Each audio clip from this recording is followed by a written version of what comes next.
اما بعد۔ سورہ ممتحنہ کا پہلا رکوع 6 آیات پر مشتمل ہے اور دوسرے رکوع کی 7 آیات ہیں، لیکن پچھلی مرتبہ ہم نے 7 آیات کا مطالعہ کر لیا تھا۔ آج بقیہ 6 آیات کا مطالعہ کرنا ہے، گویا کہ 8ویں آیت سے اب میں تلاوت کر رہا ہوں۔ اعوذ باللہ من الشیطان الرجیم، بسم اللہ الرحمن الرحیم۔ لا ينهاكم الله عن الذين لم يقاتلوكم في الدين ولم يخرجوكم من دياركم أن تبروهم وتقسطوا إليهم إن الله يحب المقسطين إنما ينهاكم الله عن الذين قاتلوكم في الدين وأخرجوكم من دياركم وظاهروا على إخراجكم أن تولوهم وَمَن يَتَوَلَّهُمْ فَأُولَٰئِكَ هُمُ الظَّالِمُونَ۔ يَا أَيُّهَا الَّذِينَ آمَنُوا إِذَا جَاءَكُمُ الْمُؤْمِنَاتُ مُهَاجِرَاتٍ فَامْتَحِنُوهُنَّ اللَّهُ أَعْلَمُ بِإِيمَانِهِنَّ فَإِنْ عَلِمْتُمُوهُنَّ مُؤْمِنَاتٍ فَلَا تَرْجِعُوهُنَّ إِلَى الْكُفَّارِ لَا هُنَّ حِلٌّ لَهُمْ وَلَا هُمْ يَحِلُّونَ لَهُنَّ وآتوهم ما انفقوا ولا جناح عليكم ان تنكحوهن اذا آتيتموهن اجورهن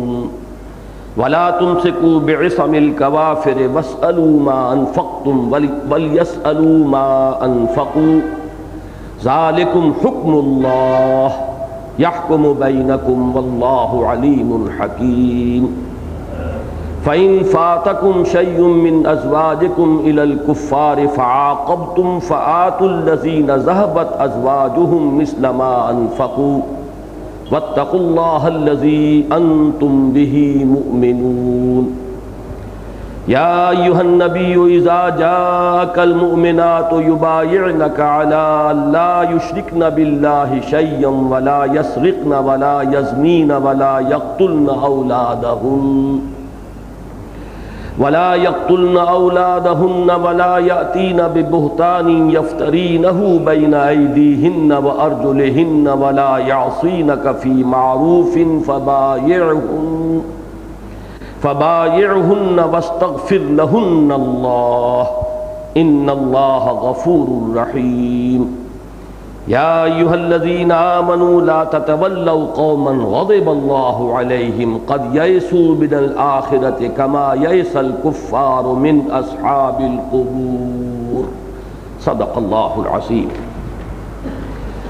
رب اشرح لي صدري ويسر لي أمري واحلل عقدة من لساني يفقهوا قولي۔ اللهم ربنا ألهمنا رشدنا وأعذنا من شرور أنفسنا۔ اللهم أرنا الحق حقا وارزقنا اتباعه وأرنا الباطل باطلا وارزقنا اجتنابه آمین یا رب العالمین۔ قرآن حکیم میں مدنی صورتوں کا جو چھٹا گروپ سورہ حدید سے شروع ہو کر سورہ تحریم پر ختم ہوتا ہے، پچھلی مرتبہ میں عرض کر چکا ہوں کہ تعداد میں یہ کل 10 صورتیں ہیں، جن کی ایک تقسیم اس اعتبار سے ہے کہ 5 صورتوں کا آغاز ہوتا ہے تسبیح باری تعالیٰ کے ذکر سے، سبح للہ یا یسبح للہ کے الفاظ سے، اور 5 صورتیں وہ ہیں جو بلا تمہید کسی تسبیح و تحمید کے ذکر کے بغیر شروع ہو جاتی ہیں۔ پھر ان میں جو ہم یہ چوتھی صورت ہے جو پڑھ رہے ہیں، تو ان 4 صورتوں میں ایک ترتیب یہ سامنے آئی کہ 2 کے 2 جوڑے بن گئے۔ پہلے مسبحات میں سے ایک صورت جو ام المسبحات ہے، انتہائی جامع، انتہائی اہم، جیسے پورے قرآن مجید کے لیے ام القرآن ہے سورہ فاتحہ، ایسے اس گروپ کے لیے ام المسبحات ہے سورہ حدید۔ اس کے بعد ایک صورت وہ کہ جس میں وہ آغاز میں تسبیح باری تعالیٰ کا ذکر نہیں، پھر ایک مسبحات میں سے، پھر ایک وہ کہ جو بلا تمہید شروع ہو گئی ہے۔ اس طرح ایک تو ان کے درمیان جو ہے جوڑوں کی نسبت اس پہلو سے ہے۔ اس کے بعد جو جوڑا آ رہا ہے وہ میں نے عرض کیا تھا کہ وہ اس کا انتہائی مرکزی جوڑا ہے سورہ صف اور سورہ جمعہ، یہ دونوں مسبحات ہیں جو دونوں جڑی ہوئی ہیں مصحف کے اندر، بالکل ساتھ ساتھ آئی ہیں۔ اس کے بعد ایک عکسی ترتیب ہو جاتی ہے، پہلے سورہ منافقون ہے جس کے آغاز میں کوئی تسبیح نہیں ہے، پھر سورہ تغابن ہے، اس میں پھر تسبیح باری تعالیٰ کا ذکر ہے، مسبحات میں سے وہ آخری صورت ہے۔ پھر ایک جوڑا جو ہے وہ غیر مسبحات کا ہے، سورہ طلاق، سورہ تحریم۔ البتہ ان چار صورتوں میں نے عرض کیا تھا ایک دوسرے نسبت بنتی ہے جوڑے ہونے کی کہ مضامین کے اعتبار سے جو دو مسبحات ہیں جو ہم نے پڑھی ہیں، سورہ حدید اور سورہ حشر، ان کے درمیان بڑا گہرا ربط ہے، بڑی مناسبت ہے۔ سورہ حدید کا پہلا رکوع، سورہ حشر کا آخری رکوع، یہ تو انتہائی ایک دوسرے کے ساتھ مربوط ہیں مضمون کے اعتبار سے، میں پچھلی مرتبہ تفصیل بیان کر چکا ہوں۔ باقی مضامین میں بھی بڑی گہری مناسبت ہے۔ مثلاً نفاق کی اصولی بحث سورہ حدید میں آئی، نفاق کیا ہے، کن مراحل سے یہ مرض گزرتا ہے، کیا اس کی آخری منزل ہے، اور اس کا ایک ظہور جو ہوا مسلمانوں کے معاشرے میں غزوہ بنی نذیر کے وقت، اس کا ذکر سورہ حشر میں مل جائے گا۔ یا جیسے انفاق کا جو حکم ہے انتہائی زوردار اور تاکیدی انداز میں اور تکرار اور اعادہ کے ساتھ وہ سورہ حدید میں آیا، لیکن وہ انفاق کس درجے تک مطلوب ہے اس کا ذکر سورہ حشر میں ہے۔ یؤثرون علی انفسہم ولو کان بہم خصاصہ، ایک انفاق تو وہ ہوتا ہے جو انسان کرتا ہے جب اس کے پاس کوئی سرپلس اور فاضل مال ہے، جس کے بارے میں سورہ بقرہ میں فرمایا گیا کہ یسألونک ماذا ينفقون قل العفو۔ اور ایک انفاق کا درجہ اس سے بھی بلندتر ہوا کہ خود فاقہ ہو رہا ہو، خود تنگی ہو، پھر بھی اللہ کی راہ میں خرچ کرنا اور اپنے مسلمان بھائیوں کی ضروریات کو اپنی ضروریات پر ترجیح دینا۔ تو یہ سورہ حدید اور سورہ حشر کے مضامین میں بڑی گہری مناسبت ہے۔ اسی طریقے سے سورہ مجادلہ اور سورہ ممتحنہ کے مضامین میں گہری مناسبت ہے۔ ان دونوں صورتوں کا اگر ایک عنوان آپ قرار دیں گے تو وہ ہے حزب اللہ کا استحکام۔ حزب اللہ، اللہ کی پارٹی۔ ظاہر بات ہے کہ جب کفر اور اسلام کی کشمکش اپنے ایک فیصلہ کن مرحلے میں داخل ہو جائے تو اب دو چیزوں کی بڑی شدید ضرورت ہوتی ہے۔ ایک تو یہ کہ یہ جو حزب اللہ ہے یہ داخلی طور پر انتہائی مستحکم ہو، اس میں گروہ بندیاں نہ ہو، گروپ بندیاں نہ ہو، اس میں نجوہ نہ ہو، وہ جس کا کہ ذکر سورہ مجادلہ میں آ رہا ہے۔ اور دوسری طرف اسی کے بالکل ہم وزن پہلو جو مطلوب ہے وہ یہ ہے کہ جو مقابلے میں حزب الشیطان ہے ان میں سے کسی کے ساتھ اس حزب اللہ کے کسی فرد یا رکن کی کوئی دوستی اور کوئی محبت کا تعلق نہ رہے، اس لیے کہ وہ ایک پوٹینشل ویکنس ہوگی۔ اگر ان دشمنوں میں سے کسی کے ساتھ مسلمانوں میں سے کسی کی دوستی ہے اور محبت ہے تو یہ در حقیقت ایک خطرے کا مقام ہے کہ اسی کو دشمن استعمال کرے گا، جیسے کہ فصیل کے اندر اگر کہیں کوئی ایک اینٹ بھی کمزور ہے تو جان لیجئے کہ وہ پورے فصیل کے لیے خطرے کا مقام ہے، اس لیے کہ وہیں سے دشمن در آئے گا۔ تو یہ ہے دوسرا اہم مضمون جو سورہ مجادلہ میں آیا کہ اہل ایمان جن لوگوں پر اللہ کا غضب ہوا ہے اور جو لوگ اللہ کے دشمن ہیں اور جو اللہ اور اس کے رسول کے ساتھ مخالفت اور عناد کے روش اختیار کر رہے ہیں، ان کے ساتھ تمہارا کوئی دوستی کا تعلق نہیں ہونا چاہیے۔ اگر دوستی کا تعلق ہے تو جان لو کہ پھر تم حزب اللہ کی جو شرائط ہیں ان کو کوالیفائی نہیں کرتے۔ یعنی یہ وہی بات ہے کہ جو قرآن مجید میں سورہ مائدہ میں بھی آئی، سورہ فتح میں بھی آئی، اشداء علی الکفار رحماء بینہم اذلۃ علی المؤمنین اعزۃ علی الکافرین۔ یہ دونوں چیزیں جو ہیں مطلوب ہے بیک وقت۔ صرف یہی نہیں کہ مسلمان آپس میں ایک دوسرے کے ساتھ مہربانی کا اور ہمدردی کا اور حسن سلوک کا اور محبت کا اور اپنی ضروریات پر اپنے بھائیوں کی ضروریات کو ترجیح دینے کا معاملہ کریں، بلکہ جو ادھر ہیں پالے کے اس جانب ہیں جو حزب الشیطان میں شامل ہیں، خواہ وہ باپ ہوں، بیٹے ہوں، بھائی ہوں، رشتہ دار ہوں، ان سے کتنے ہی گہرے حلیفانہ تعلقات رہے ہوں، کتنی ہی پرانی جگری دوستیاں ہوں، ان تمام رشتوں کو اگر آپ ایمان کی تلوار سے نہیں کاٹ سکتے تو پھر یہ حزب اللہ اور حزب الشیطان کی جو کشمکش ہے اس میں حزب اللہ کے غالب آنے کی توقع نہیں ہوگی۔ یہ مضمون ہے سورہ مجادلہ کا۔ یہی مضمون آگے چل رہا ہے سورہ ممتحنہ میں، جس کا کہ نصف سے زائد ہم پڑھ چکے ہیں۔ فرق کیا ہے کہ سورہ مجادلہ میں روح سخن جو ہے مجموعی طور پر وہ انصار کی جانب ہے، انصار مدینہ، اوس اور خزرج سے جو لوگ ایمان لائے، اور دونوں قبیلے ایمان لے آئے تھے، چاہے ان میں کچھ منافقین تھے، کچھ ضعفاء تھے، لیکن اکثریت جو ہے مومنین صادقین پر مشتمل تھی۔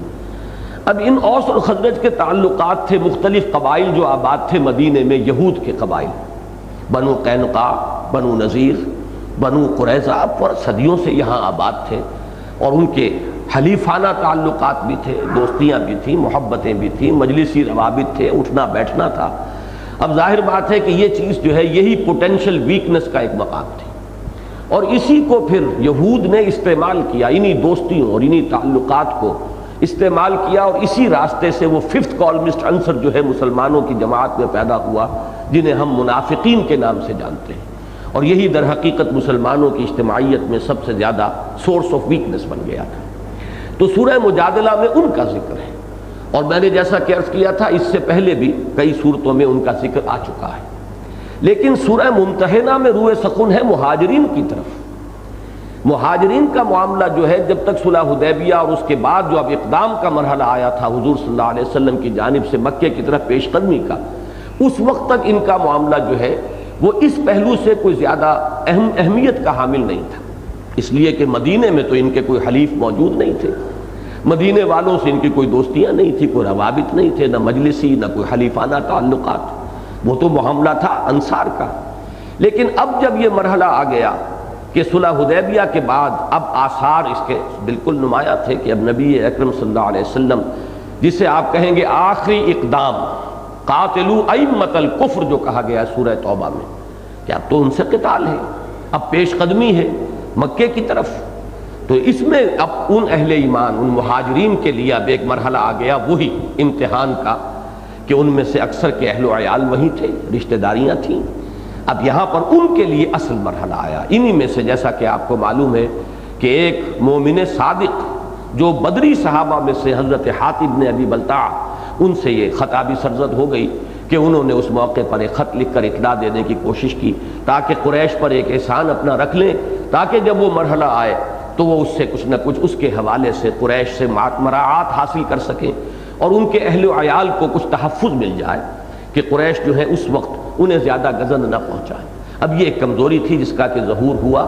معلوم ہوا کہ بڑے سے بڑے انسان سے خطا ہو سکتی ہے، غلطی ہو سکتی ہے، لیکن یہ کہ اس کے حوالے سے اب اللہ تعالیٰ نے اس موضوع پر تفصیلاً گفتگو کی، اور یہاں روئے سکون گویا کہ مضمون ایک ہی ہے سورہ مجادلہ کا اور سورہ ممتحنہ کا، فرق صرف یہ ہے کہ اس مضمون کا جو رخ ہے انصار مدینہ کی طرف وہ ہے سورہ مجادلہ میں، اور اس کا جو رخ ہے مہاجرین کی جانب وہ ہے سورہ ممتحنہ۔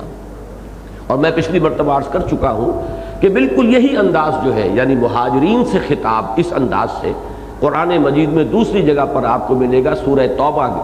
وہ آیات سورہ توبہ کی جو دوسرے اور تیسرے رکوع میں شامل ہیں، اس لیے کہ وہ بھی فتح مکہ سے متصلاً قبل نازل ہوئی۔ تو اس ضمن میں جیسا کہ میں پچھلی مرتبہ عرض کر چکا ہوں، علماء کرام نے جو مختلف مقامات پر یہ موضوع زیر بحث آیا ہے، تو ہمارے قدیم مفسرین نے بڑی خوبصورتی کے ساتھ، جس کو یوں کہیے کہ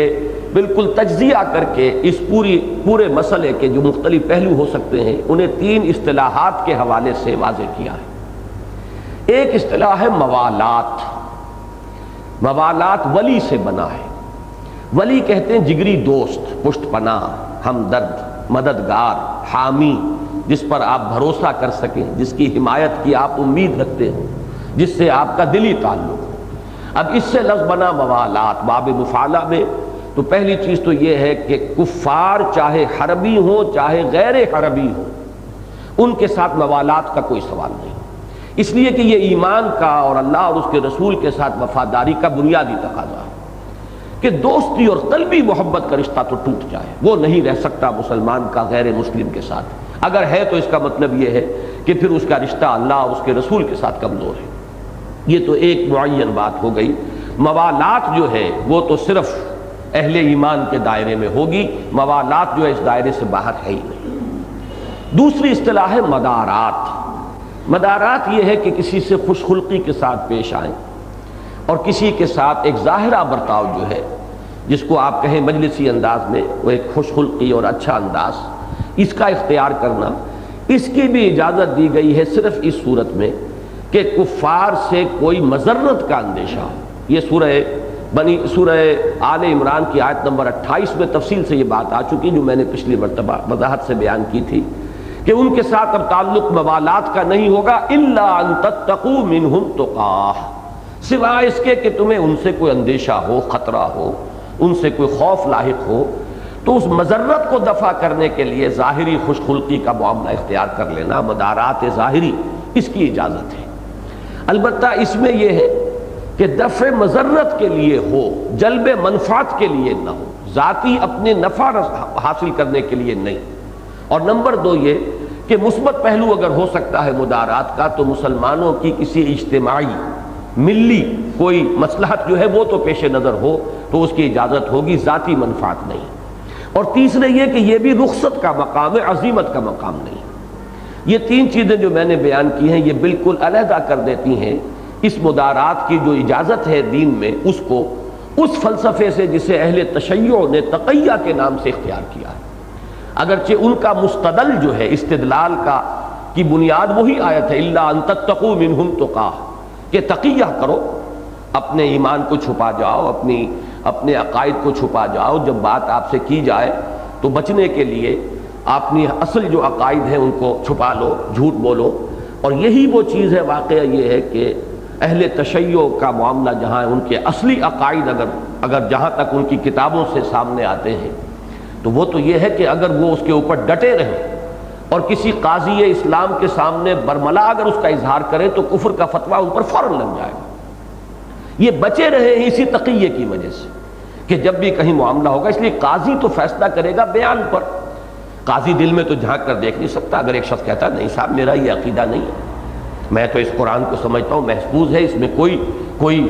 تحریف نہیں ہوئی ہے، نہ قرآن کا کوئی حصہ اس میں سے خارج ہوا ہے، نہ کوئی غلط چیز اس میں شامل کی گئی ہے، اب کیا کریں گے آپ؟ ظاہر بات ہے کسی انسان کے بیان ہی کے اوپر قضا کا دار و مدار جو ہے فیصلہ قاضی کا وہ تو بیان پر ہوگا۔ تو یہ در حقیقت اہل تشیع نے اپنے ڈیفنس کے لیے، اپنے بچاؤ کے لیے، اس لیے کہ یہ 2 جماعتیں ایک وقت میں پیدا ہوئی تھی ہماری تاریخ کے دوران، ایک طرف تھے خوارج، ایک طرف تھے اہل تشیع، جنہوں نے شیعان علی کا نام ابتداء اختیار کیا تھا۔ اب جہاں تک خوارج کا تعلق تھا وہ بالکل آؤٹ سپوکن تھے، جو بات تھی وہ کہتے تھے بربلا، یہی وجہ ہے کہ ان پر کفر کا فتویٰ بھی لگا اور پھر ان کے خلاف قتال بھی ہوا اور خوارج ختم ہو گئے۔ لیکن اہل تشیع نے تقیہ کی ڈھال اختیار کر لی اور اسے ایک فلسفہ بنایا، یہاں تک کہ ان کے آپ کو اقوال مل جائیں گے کہ ہمارے دین کا 9/10 حصہ تقیہ پر مشتمل ہے۔ اس کی وجہ سے وہ تاریخ میں بچے رہے اور آج تک بچے ہوئے۔ لیکن میں نے یہاں صرف یہ میرا موضوع نہیں ہے اس وقت کا، میں نے ذکر کیا ہے کہ اس آیت سے جس سے وہ استدلال کرتے ہیں اپنے اس اہم فلسفے کا تقیہ کے لیے، اس سے ہمارے نزدیک صرف جو چیز ثابت ہوتی ہے وہ یہ ہے کہ کبھی دفع مضرت کے لیے اگر کوئی ظاہری مدارات اختیار کرنی پڑ جائے تو ناگزیر حد تک اس میں جلب منفعت پیش نظر نہ ہو،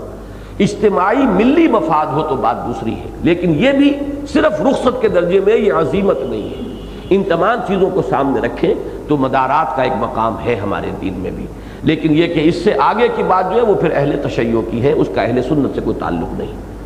اب تیسری چیز ہے مواسات، موالات، مدارات اور مواسات۔ مواسات ہے باہمی ہمدردی، کوئی بھوکا ہے تو اسے کھانا کھلانا، کوئی بیمار ہے تو اس کی عیادت، مزاج پرسی، اس کے علاج معالجے کا بندوبست کرنا۔ اسی کے ساتھ آ جائے گا اگر کوئی آپ کے ساتھ مجلسی طور پر جو ہے اچھے روابط رکھنا چاہتا ہے تو آپ بھی اس کے ساتھ اچھے روابط رکھیں۔ یہ مواسات جو ہے اس کی اجازت دی گئی ہے کہ یہ کفار کے ساتھ ہو سکتی ہے، مگر کن سے؟ جو غیر حربی ہو، جو آپ کے خلاف برسر کار نہیں ہے، جو آپ کے مقابلے میں اور اسلام کے کا راستہ روکنے میں ایکٹیو نہیں ہے، وہ پیسو ہیں اور اس اعتبار سے اگرچہ کفر پر قائم ہے لیکن اسلام کی مخالفت میں سرگرم نہیں ہے، عملاً اس میدان میں برسر کار نہیں ہے، تو ان کے ساتھ مواسات جائز ہے۔ مواسات تمام کفار کے ساتھ جائز ہے بالاجماع، مگر یہ کہ وہ جو غیر حربی ہیں، جن کے ساتھ معاملہ جو ہے، جن کے ساتھ آپ ایٹ وار نہیں ہے، جن کے ساتھ معاملہ جو ہے محاربے کا نہیں، تو یہ ہے جو اب آ رہا ہے معاملہ۔ اس کے ساتھ ہی پھر اس سورہ مبارکہ میں اب رشتہ مناکحت جو ہے، یہ چوتھا لفظ استعمال کر لیجئے، یہ بھی باب مفعلہ ہی کا ہے، مناکحت، اب یہ بھی ایک رشتہ ہے اور اس کی ابھی تک صورت یہ چلی آ رہی تھی کہ بہت سے مسلمان ہجرت کر کے مکے سے مدینے آ گئے، ان کی بیویاں کافر رہیں اور وہ مکے ہی میں تھیں۔ اب یہ کہ آیا ان کے درمیان رشتہ نکاح برقرار ہے یا نہیں۔ اسی طریقے سے کچھ مسلمان خواتین ایمان لائیں اور وہ ہجرت کر کے آ گئیں، ان کے شوہر کافر تھے اور وہیں تھے وہ مکے کے اندر، کیا ان کا رشتہ برقرار رہے گا کہ نہیں؟ اب چونکہ یہ مرحلہ یہ آ گیا تھا کہ اس قسم کا کوئی بھی تسمہ لگا رہ گیا تو وہ مسلمانوں کی جماعت کے لیے ایک پوٹینشل ویکنس کا مقام ہے، لہذا اس تلوار کو بھی یہاں پر بھی استعمال کیا گیا، وہ رشتہ مناکحت قطع کر دیا گیا، اس کے بارے میں آخری فیصلہ جو ہے ان آیات مبارکہ میں آ گیا۔ تو یہ ربط و تعلق ہے ان صورتوں کے مضامین کا، اور آج جو ہے یہ مضمون جو آ رہا ہے میں نے اس کی تقریباً آپ کے سامنے جو تسلسل اور ربط ہے اس کا سابقہ سے جو ہم پڑھ چکے ہیں وہ واضح کر دیا۔ ایک بات اور واضح کروں تو پھر انشاءاللہ بڑی تیزی سے ہم گزر جائیں گے کہ یہ جو شدت یہاں پائی جاتی ہے کہ قطعاً ان کے ساتھ دوستی نہ ہو، کوئی تعلق نہ ہو، اگر ہوگا تو پھر گویا کہ تمہارا اللہ سے کوئی تعلق نہیں ہے، یہ شدت عام حالات میں کسی مسلمان کے سمجھ میں نہیں آئے گی، بلکہ اسے کہا جائے گا کہ یہ تو بہت تشدد ہے، بہت سختی ہے، سوائے اس کے کہ اس کے سامنے دین کا وہ ڈائنامک کانسیپٹ موجود ہو۔ ایک ہے دین کا سٹیٹک کانسیپٹ جس میں کہ پیسفل کو ایگزسٹنس ہے باطل کے ساتھ، ٹھیک ہے باطل بھی ہے حق بھی ہے، وہ لیو اینڈ لیٹ لیو، تم بھی رہو انہیں بھی رہنے دو، جس کو ہم رواداری اور نہ معلوم کس کس الفاظ سے بڑے خوشنما الفاظ ہم نے اس کے لیے اختیار کر لیے ہیں۔ ایک خاص دور تھا جب کہ ہم مغلوب تھے، کفر کا ہم پر غلبہ ہو گیا تھا اور کفر ہمیں تانے دیتا تھا کہ یہ تو بڑے وحشی قسم کے لوگ ہیں، یہ تو بڑے خونخوار قسم کے لوگ ہیں، ان کے ہاں تو بڑے قتال کی باتیں ہیں، یہ تو دوستی کی اجازت نہیں دیتے۔ اب یہ جو انداز ان کا تھا تو ایک دور ہم پر گزرا ہے کہ ہم نے بڑا اپولوجیٹک انداز، معذرت خواہانہ انداز اختیار کیا، نہیں ایسی بات نہیں ہے، اسلام کی یہ تعلیم نہیں ہے، آپ کو غلط فہمی ہوئی ہے۔ بہرحال یہ انداز جو ہے یہ در حقیقت اسلام کی جو صحیح تعلیم ہے اس سے صرف نظر یا غض بصر کرنے کا نتیجہ ہے۔ اسلام کا اصل تصور ہے ڈائنامک، وہ حق کا غلبہ چاہتا ہے، باطل کو صرف مغلوب ہونے کی کیفیت میں وہ لیز آف ایگزسٹنس دینے کے لیے تیار ہے۔ یؤتوا الجزیۃ عن ید وہم صاغرون، کہ اہل باطل جو ہے کافر وہ چھوٹے بن کر رہیں اور اپنے ہاتھ سے جزیہ پیش کریں، دین کا غلبہ ہو تب تو وہ ان کو گوارا کرنے کو تیار ہے، ورنہ اسلام اور ایمان کی تو پوٹینشل وار ہے، ہر آن ہر لحظہ وہ پوٹینشلی ایٹ وار ہے۔ اور اس میں یہ جان لیجئے میں نے سیرت النبی صلی اللہ علیہ وسلم کا جو تجزیہ کیا ہے منہج انقلاب نبوی نامی کتاب میں نے واضح کیا ہے کہ اس میں یہ کہا جا سکتا ہے کہ ابتدا جو ہے وہ در حقیقت اہل ایمان کی طرف سے ہوئی، اس لیے کہ جب ہم کہتے ہیں کہ یہ کفر ہے، یہ باطل ہے، یہ ظلم ہے، یہ ناانصافی ہے، تو گویا کہ ہم نے علم بغاوت بلند کیا نا۔ مکے میں لوگ رہ رہے تھے آرام سے، اس میں غلام بھی تھے، اس میں دبے پسے ہوئے لوگ بھی تھے، اپنی قسمت پر قانے تھے، کوئی وہاں ہنگامہ نہیں تھا، لیکن جب کہا گیا لا الہ الا اللہ تو میں یہ کہا کرتا ہوں کہ جیسے ایک تالاب ہو اس میں پانی پرسکون ہو، پہلا پتھر آپ نے پھینکا تو اس میں لہریں اٹھی، اب لہریں تو چلیں گی، وہ درمیان سے لہریں چل کر وہ تو آخر تک جائیں گی، لیکن پتھر کس نے پھینکا؟ پتھر اس نے پھینکا جس نے کہا لا الہ الا اللہ۔ تمہارے عقائد غلط، تمہارا نظام غلط، تمہاری معاشرت غلط، تمہاری اقدار غلط، تو یہ در حقیقت کلمہ بغاوت ہے۔ تو در حقیقت اسلام کی طرف سے ہے جارحیت کفر کے خلاف۔ یہ بات دوسری ہے کہ مسلمانوں میں ابھی قوت نہ ہو، مسلمانوں کے اندر ابھی اتنی استعداد نہ ہو، یا جیسے ہمارا حال تھا، یعنی یا تو میں نے پہلی بات کہی ہے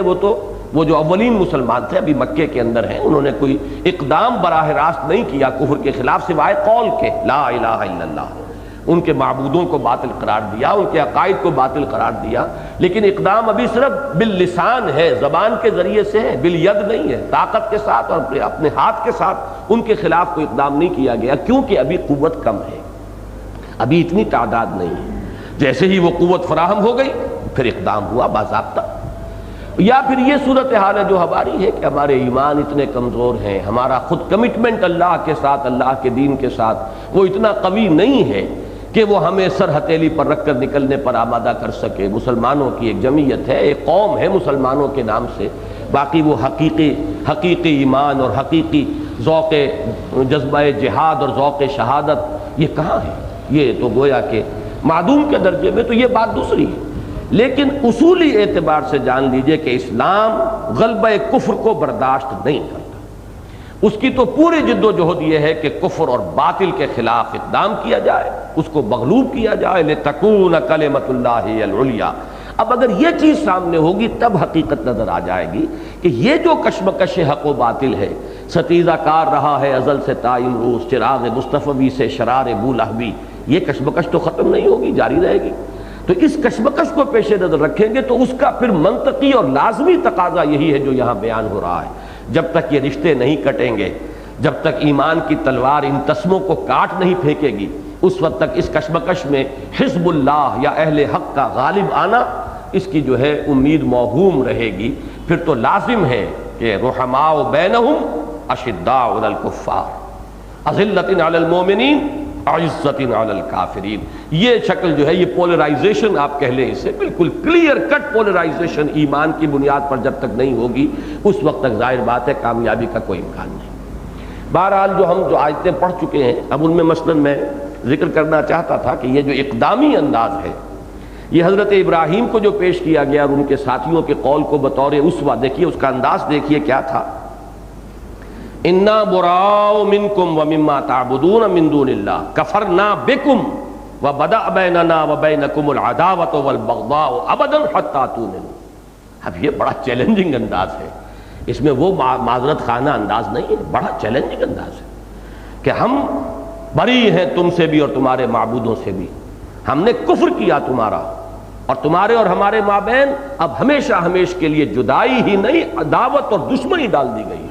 دشمنی پیدا ہو گئی. We are at war, potentially at war. ہمارے اور تمہارے مابین کسی مفاہمت کا کوئی سوال نہیں، حتی تؤمنوا، جب تک کہ تم ایمان نہ لاؤ. یہ ہے وہ انداز، یہ جارحانہ اسے کہنا چاہے تو کہہ لیں، اگرچہ وہ لفظ اچھا نہیں ہے، لیکن یہ کہ کسی بات کی حقیقت کو واضح کرنے کے لیے ذرا ثقیل اور زیادہ سٹرونگ لفظ جو ہے لانا پڑتا ہے. اس کے لیے صحیح لفظ تو ہے اقدامی انداز ہے، لیکن یہ کہ اسی کو اگر آپ جارحیت سے تعبیر کریں تو غلط نہیں ہوگا. تو یہی انداز آگے آیا تھا جو آخری آیت ہم نے پڑھی تھی. فرمایا گیا تھا کہ عسى اللہ ان یجعل بینکم وبین الذین عادیتم، ان یجعل بینکم وبین الذین عادیتم منہم مودہ. عادیتم، عادیتم میں ضمیر فاعلی کون ہے؟ تم نے دشمنی جن سے کی ہے ایمان کی وجہ سے. یہ نہیں کہا انہوں نے دشمنی کی ہے، بلکہ جن سے تم نے دشمنی کر لی ہے ایمان کی وجہ سے. مسلمانوں، ہو سکتا ہے اللہ تعالی حالات بدل دے، اللہ کے دین کو جب فتح ظاہری اور فتح قطعی حاصل ہو جائے گی مسلمانوں کو تو پھر یہ سب مغلوب ہو جائیں گے. جب مغلوب ہو جائیں گے تو پھر یہ جو سختی اور شدت ہے یہ پھر ختم ہو جائے گی، پھر مودت، پھر وہ ایمان ہی لے آئیں گے، جیسے کہ فتح مکہ کے بعد سب لوگ ایمان ہی لے آئے. تو یہ جو بھی اس وقت کی جدائی ہے اور دوری ہے اور یہ جو تلواریں کاٹ رہی ہیں تمہارے رشتوں کو اور تم پر شاخ گزر رہی ہیں، طبعی طور پر تو ظاہر بات ہے کہ سابقہ محبتیں ہیں، اہل و عیال کی محبتیں ہیں، اپنے رشتہ داروں کی محبتیں ہیں، وہ یوں ختم تو نہیں ہو جاتی. لیکن یہ کہ جن سے تم نے دشمنی کر لی ہے اللہ کی وجہ سے، اللہ کے رسول کی وجہ سے، اللہ کے دین کی وجہ سے، گھبراؤ نہیں، ان قریب اللہ تعالی اس بیریئر کو اٹھا دے گا اور تمہارے مابین مودت اور محبت کے راستے کھل جائیں گے. یعنی یہ گویا کہ پیشین گوئی ہے کہ وقت دور نہیں کہ اسلام کو فیصلہ کن غلبہ حاصل ہو جائے گا، کفر مغلوب ہو جائے گا، لوگ یا تو ایمان لے آئیں گے یا یہ ہے کہ ان کا محاربہ ختم ہو جائے گا، وہ جنگ کی حالت نہیں رہے گی، تو پھر ان کے ساتھ تم دوستی بھی کر سکو گے. دوستی وہ قلبی دوستی نہیں، اگر وہ کافر رہتے تو قلبی دوستی نہیں ہوگی، قلبی دوستی ہوگی اگر وہ ایمان لے آئیں. لیکن یہ کہ اگر وہ ایمان نہیں لاتے تب بھی مواسات جو ہے تیسری چیز جو میں نے گنوائی تھی اس کی اجازت تمہیں حاصل ہو جائے گی. اب یہ مواسات کا ذکر ہو رہا ہے ان آیات میں. فرمایا لا ینہاکم اللہ عن الذین لم یقاتلوکم فی الدین. اللہ تعالیٰ تمہیں منع نہیں کرتا ہے ان لوگوں کے بارے میں کہ جنہوں نے تم سے جنگ نہیں کی ہے دین میں. یہ لفظ جو ہے بہت اہم، فی الدین. ایک قتال ہوتا ہے قومیت اور حمیت کے لیے، ایک قتال کسی دنیاوی جھگڑے کے لیے، کسی زمین کے ٹکڑے کے لیے ہوتا ہے. یہاں وہ نہیں، بلکہ جنہوں نے دین میں تم سے قتال کیا. ان کی ساری دشمنی جو ہے مکے والوں کی وہ تو دین کی وجہ سے تھی، اور تو کوئی جھگڑا نہیں تھا. کوئی زن اور زمین جو دنیا میں مشہور ہیں، جھگڑے کی بنیادیں تو یہی ہیں، زر ہو، زمین ہو، زن ہو. ظاہر بات ہے محمد الرسول اللہ صلی اللہ علیہ وسلم اور آپ کے صحابہ کا کوئی جھگڑا کفار قریش کے ساتھ جو ہے وہ زر زن یا زمین کا نہیں تھا، دین کا تھا۔ تو جو لوگ دین میں تم سے جھگڑتے نہیں ہیں، لڑتے نہیں ہیں، تمہاری دین کی مخالفت کے لیے وہ قبر بستہ نہیں ہو گئے ہیں، وَلَمْ يُخْرِجُوكُم مِّن دِيَارِكُمْ، اور جنہوں نے تمہیں اپنے گھروں سے نہیں نکالا ہے، یعنی جو کہ متحارب نہیں ہے، محارب نہیں ہے تمہارے ساتھ، ان تبروہم وتقسطوا الیہم، تو اللہ تعالیٰ ان کے بارے میں تمہیں منع نہیں کرتا کہ تم ان کے ساتھ کوئی نیکی کا معاملہ کرو یا انصاف کی صورت اختیار کرو۔ یہ بر کا لفظ جو ہے یہ ہمارے ہاں منتخب نصاب میں بڑی تفصیل سے زیر بحث آتا ہے، اس کا درس نمبر 2 جو ہے وہ ہے آیا بر، اس کا عنوان ہم نے اختیار کیا ہے۔ تو بر کے سلسلے میں تفصیل سے عرض کیا کرتا ہوں کہ بر اور بر حروف ایک ہی ہیں، زیر زبر کا فرق ہے۔ بر جو ہے آپ سمندر کو خشکی کو کہتے ہیں بحر کے مقابلے میں۔ بحر میں جب تک انسان ہوتا ہے کچھ نہ کچھ بے چینی رہتی ہے، یا تو بڑے سے بڑا جہاز بھی ہے تو ڈولتا ہے، کچھ اس کے اندر جو ہے ادھر سے ادھر کو راکنگ ہوتی ہے۔ بہرحال وہ جو آدمی کشتی میں ہے اور کشتی سے اتر کر جب ساحل پر قدم رکھتا ہے تو ایک دم اسے ایک اطمینان سا ہوتا ہے کہ اب فرم زمین میرے قدم تلے آ گئی ہے، مضبوط زمین۔ تو یہ جو کیفیت ہے اطمینان کی، یہ ہے اصل میں لفظ بر کا اصل خاصہ۔ یہ جو اطمینان باطنی انسان کو حاصل ہوتا ہے یہ نیکی کے کاموں سے حاصل ہوتا ہے۔ آپ کے پاس ایک ہی روٹی تھی اور آپ کو بھی بھوک تھی، اور اس وقت کوئی شخص اور آ گیا بھوکا اور آپ نے آدھی یا چوتھائی روٹی اس کو دے دی، تو اندر جو سکون آپ کو محسوس ہوگا اس وقت، یہ ہے اصل میں لفظ بر کی اصل حقیقت۔ ایک داخلی سکون انسان کو حاصل ہوتا ہے۔ 10ویں جماعت کے کورس میں جو ہمارا انگلش پوئٹری کا نصاب تھا اس میں دوسری نظم تھی یہ بلیو اٹ اور ناٹ، اور اس میں یہ بڑا عمدہ جملہ تھا charities that soothe and heal and bless. یہ جو خیر کے کام ہوتے ہیں، بھلائی کے کام ہوتے ہیں، جنہیں پن کے کام کہے گا ہندو، ثواب کے کام ہم کہتے ہیں، کسی بھوکے کو کھانا کھلانا، کسی مریض کے ساتھ ہمدردی کرنا، اس کا دکھ بانٹنا، اس کو کوئی ہمدردی کے جملے ہی کہنا، کسی سے خوش خلقی کے ساتھ، کشادہ روئی کے ساتھ ملاقات کرنا، یہ تمام چیزیں جو ہیں یہ وہ چیزیں ہیں کہ جس سے جیسے کہ زخمی دل جو ہے اس پر مرہم رکھ دیا جائے، پھاہا رکھ دیا جائے، اس طرح ایک سودنگ ایفیکٹ ہے ان میں۔ Charities that soothe and heal and bless are scattered over the feet of man like flowers. بڑی عمدہ تمثیل ہے کہ میں بھول رہا ہوں لفظ، No mystery is here, no special boon for the high and not for the low۔ ایسا نہیں ہے کہ یہ غریبوں کے لیے نہ ہو، امیروں کے لیے ہو، نہیں۔ غریب اپنی ایک روٹی میں کسی غریب کو حصے دار بنا لے گا بھوکے کو، اسے وہی مسرت حاصل ہو جائے گی۔ امیر جو ہے وہ چاہے وہ 100 مسکینوں کو کھانا کھلا دے، اس کے کھتے بھرے ہوئے ہیں، اس کے پاس پیسوں کے دولت کے انبار ہیں، اس کو وہ کیفیت حاصل نہیں ہوگی جو ایک بھوکے نے اگر اپنی ایک روٹی میں کسی کو حصے دار بنا لیا تو جو تسکین حاصل ہوگی۔ تو اس کا کوئی تعلق ایسے نہیں ہے کہ کسی کے پاس کتنی دولت ہے، اور بڑی پیاری تمثیل ہے، دی smoke ascends as high from the heart of a humble cottage as from that of a haughty palace۔ بہت بڑا محل ہو تو اس کے اندر بھی بہرحال اس کا بھی کوئی کچن ہوگا اور اس میں سے بھی دھواں اوپر اٹھے گا، اسی طرح ایک بیچارے غریب کی کٹیا سے بھی دھواں اوپر اٹھتا ہے۔ تو جس طریقے سے یہ دھواں جو ہے اوپر اٹھنے میں مساوی ہے، ایسے ہی نیکیوں کے پھول جو ہیں انسانوں کے قدموں میں جو ہے پڑے ہوئے ہیں، جو چاہے ان کو اختیار کر لیں، وہ ہے بر۔ معاسات کا لفظ میں نے اس لیے استعمال کیا، ہمدردی ہے، دکھ درد میں شرکت ہے، کسی کی تکلیف کو رفع کرنا ہے، بھوکے کو کھانا کھلانا ہے، یہ معاسات ہے، اس سے اللہ نہیں روکتا۔ البتہ تھوڑا سا ایک اشکال پیدا ہوتا ہے، وَتُقْسِطُوا إِلَيْهِمْ، اور اللہ اس سے بھی نہیں روکتا کہ تم ان کی طرف انصاف کی روش اختیار کرو۔ تو اس میں گویا کہ ایک مفہوم مخالف پیدا ہو سکتا ہے ذہن میں، اسے اہل منطق کہتے ہیں مفہوم مخالف۔ ایک منطقی نتیجہ نکلتا ہے کہ جو لوگ غیر محارب ہیں ان کے ساتھ آپ ناانصافی بھی کر سکتے ہیں۔ قرآن مجید کی دوسری جو محکم آیات ہیں وہ اس کے ضمن میں واضح ہیں کہ چاہے دشمنی ہو، عدل کا دامن ہاتھ سے نہیں چھوڑنا۔ یہ سورہ مائدہ کے اندر صاف صاف فرمایا، یا ایھا الذین آمنوا کونوا قوامین للہ شہداء بالقسط ولو علی انفسکم او الوالدین والاقربین۔ بلکہ یہ تو ہے سورہ نساء کی آیت، کونوا قوامین بالقسط شہداء للہ ولو علی انفسکم او الوالدین والاقربین۔ تمہیں تو عدل اور انصاف کے علمبردار بن کر کھڑا ہونا ہے، اللہ کی گواہی دینی ہے، چاہے تمہارے اپنے خلاف جا رہی ہو بات، تمہارے والدین کے خلاف جا رہی ہو، تمہارے رشتہ داروں کے خلاف جا رہی ہو۔ یہی مضمون اکثر ترتیب کے ساتھ آیا، یا ایھا الذین آمنوا کونوا قوامین للہ شہداء بالقسط لا یجرمنکم شنآن قوم علی الا تعدلوا اعدلوا ھو اقرب للتقوی۔ کسی قوم کی دشمنی تمہیں اس بات پر آمادہ نہ کر دے کہ تم انصاف نہ کرو، انصاف کرو، یہی تقوی سے قریب تر ہے۔ تو یہاں جو ہے اس کے معنی بعض حضرات نے خوبصورتی کے ساتھ بیان کیے ہیں کہ یہاں تقسطوا الیہم کا معاملہ یہ ہے، ان کے ساتھ انصاف کی روش اختیار کرو، بہی معنی کہ اگر وہ تمہارے ساتھ حسن تمدنی تعلقات استوار کرنا چاہتے تو استوار کرو، اگر وہ ہاتھ بڑھاتے تو تم بھی ہاتھ بڑھاؤ۔ ایک تو ہے نیکی کا معاملہ، بھوکے کے ساتھ، غریب کے ساتھ، مسکین کے ساتھ، کسی کو تکلیف میں دیکھ کر، وہ تو بر ہو گیا، ان تبروہم۔ اور پھر یہ ہے کہ اگر وہ تمہارے ساتھ کوئی اچھے روابط قائم کرنا چاہے تو انصاف کا تقاضا ہے کہ تم بھی ان کے ساتھ اچھے روابط قائم کرو۔ گویا کہ جو کفار مسلمانوں کے خلاف اور اسلام کے خلاف برسر کار نہ ہوں، دشمنی کے اندر سرگرم نہ ہوں، ان کے ساتھ تمدنی تعلقات و روابط رکھنے میں قطعاً کوئی پابندی نہیں ہے۔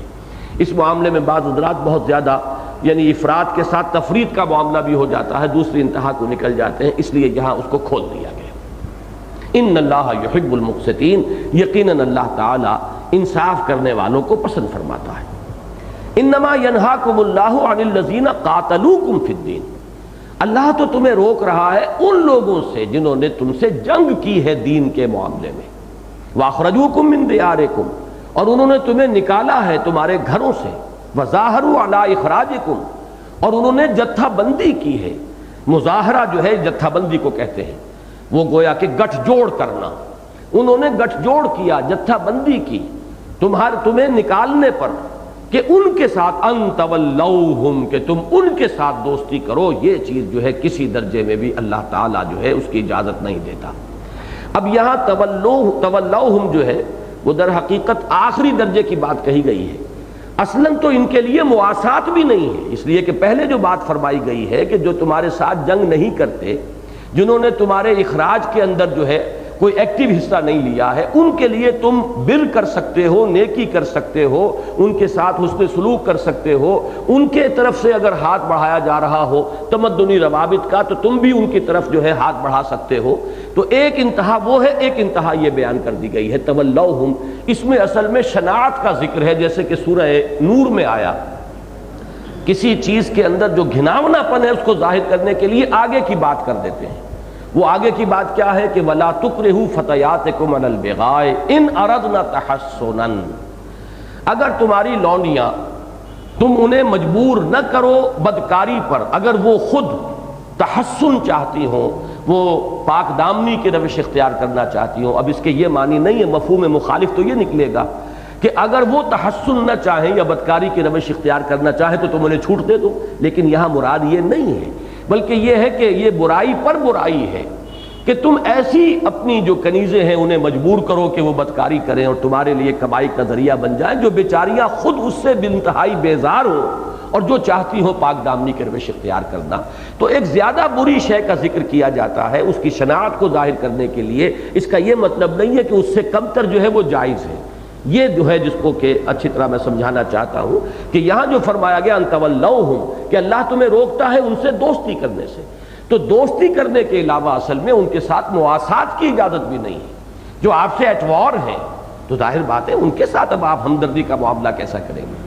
جو آپ کے ساتھ ایٹ وار ہیں ان کے ساتھ آپ تمدنی روابط بھی کیسے رکھیں گے؟ وہ تمدنی روابط بھی اگر آپ ان کے ساتھ استوار کریں گے تو وہ بھی اس حق و باطل کی کشمکش میں وہ بھی ایک سورس آف ویکنس ہوگی، اور وہ بھی در حقیقت اس مقصد کو ذوف پہنچانے کا ذریعہ بنے گی کہ جو مقصد تمہارے سامنے ہے، یعنی غلبہ دین، حق کا بول بالا کرنا، وہ ہے اصل مقصد جس کی طرف پیش قدمی مطلوب ہے، تو اس کے لیے یہ چیز بضرورت بخش ہے۔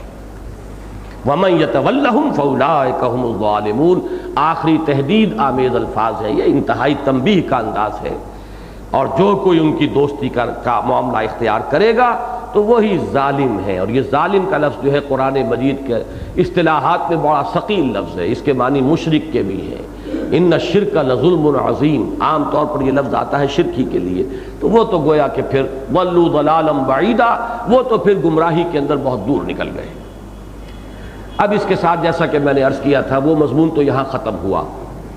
اب وہ رشتہ مناکحت کی بات آ رہی ہے، اور اس کے ضمن میں خاص طور پر ان خواتین کے تذکرے سے بات شروع کی جا رہی ہے جو ہجرت کر کے وہ آئیں مدینہ منورہ اس دعوے کے ساتھ کہ ہم اہل ایمان ہیں اور ہم اس وجہ سے مکے کو چھوڑ کر آئیں۔ ان کے شوہر کافر وہ موجود ہیں ابھی مکے کے اندر، رشتہ مناکحت جو ہے ان کے درمیان ابھی فارملی قطع نہیں ہوا، کاٹا نہیں گیا۔ اب وہ اگر آئیں تو کیا کیا جائے؟ اس میں ایک بات جان لیجئے کہ ایک مسئلہ صلح حدیبیہ میں طے پایا تھا، اور وہ مسئلہ تھا جو بڑا ہی سخت تھا، مسلمانوں پر شاق گزر رہا تھا، اور وہاں یہ بظاہر ثابت ہو رہا تھا کہ بڑی ان ایکول صلح ہے جو مسلمانوں نے کی، یعنی اگر کوئی مسلمان مکے سے مدینے آئے گا تو مسلمانوں پر لازم تھا کہ اسے واپس کر دیں، اور اگر کوئی یہاں سے مسلمان واپس جائے مدینے سے مکے تو اہل مکہ اس کے پابند نہیں تھے کہ واپس کریں۔ اب یہ ان ایکول بات ہے، بالکل ایکول تو یہ ہوتا کہ آپ کا کوئی آدمی آئے تو ہم واپس کر دیں گے، ہمارا کوئی آدمی آئے تو آپ واپس کیجیے۔ اسی پر بہت شدید پیچ و تاب تھا جو بعض حضرات کو محسوس ہو رہا تھا، خصوصاً حضرت عمر رضی اللہ تعالی، اور اس میں یہ کہ اللہ تعالیٰ نے مسلمانوں کا امتحان بھی بہت سخت لے لیا۔ ابھی وہ معاہدہ لکھا ہی گیا تھا، سیاہی خشک نہیں ہوئی تھی کہ حضرت ابو جندل وہاں دوڑتے ہوئے آئے ہیں، ان کے ہاتھوں پاؤں میں رسیاں بیڑیاں پڑی ہوئی، کس طریقے سے وہ آئے ہیں چھوٹ کر۔ اور عجیب امتحان دیکھیے کہ ان کا والد ہی تھے حضرت بعد میں چونکہ ایمان لے آئے اس لیے حضرت ہی کا لفظ ہم استعمال کریں گے، اس وقت تک وہ کافر تھے، مشرک تھے، اور اہل مکہ قریش مکہ کی طرف سے سفیر بن کر آئے تھے سہیل ابن عمرو، ان کے بیٹے ہیں ابو جندل جو ایمان لے آئے تھے، اور اسی وجہ سے باپ نے انہیں قید کیا ہوا تھا، زنجیروں میں جکڑ کر باندھا ہوا تھا، گھر میں ڈالا ہوا تھا۔ انہیں جب معلوم ہوا کہ حضور بہت قریب آئے ہوئے ہیں، حدیبیہ میں چند میل کے فاصلے پر ہیں، تو جیسے بھی ان سے بن پڑا انہوں نے اپنی رسیاں توڑوائیں، جس طرح کیا، اور افطاں خیزاں جسے کہتے ہیں پہنچ گئے، اور عین اس وقت پہنچے جب کہ وہ سیاہی جو ہے ابھی خشک نہیں ہوئی تھی لیکن دستخط ہو چکے تھے، معاہدہ ہو چکا۔ اب وہ آئے تو سہیل ابن عمر نے کہا یہ پہلا امتحان ہے اس صلح کا، اب انہیں واپس کیجیے۔ حضور نے تھوڑی سی بات کہی بھی کہ سہیل ابھی تو یہ معاہدہ ہوا ہی ہے، ابھی اس کے اوپر عمل درآمد شروع ہوگا، اس وقت تم ذرا نرمی کرو۔ ان کا نہیں، اب ظاہر بات ہے اس کے لیے تو چونکہ اگر چند منٹ پہلے آ گئے ہوتے تو بات اور تھی، لیکن یہ کہ یہاں پر تو اب صلح ہو چکی ہے۔ تو حضور نے فرمایا کہ ابو جندل تم صبر کرو، لوٹ جاؤ، اللہ تمہارے لیے کوئی راستہ پیدا کرے گا۔ اس نے اب انہوں نے چیخنا پکارنا شروع کیا اور بڑی جسارت کی ہے کہ مسلمانوں کو خطاب کیا بلایا، مسلمانوں میرے ساتھ یہ کیا ہو رہا ہے، اور مجھے اب ان بھیڑیوں کے اور ان کے حوالے دوبارہ کر رہے ہیں، کس طریقے سے میں جان بچا کر آیا ہوں۔ یہ گویا کہ مسلمانوں کے صبر کے امتحان کا میں سمجھتا ہوں کہ کلائمیکس تھا،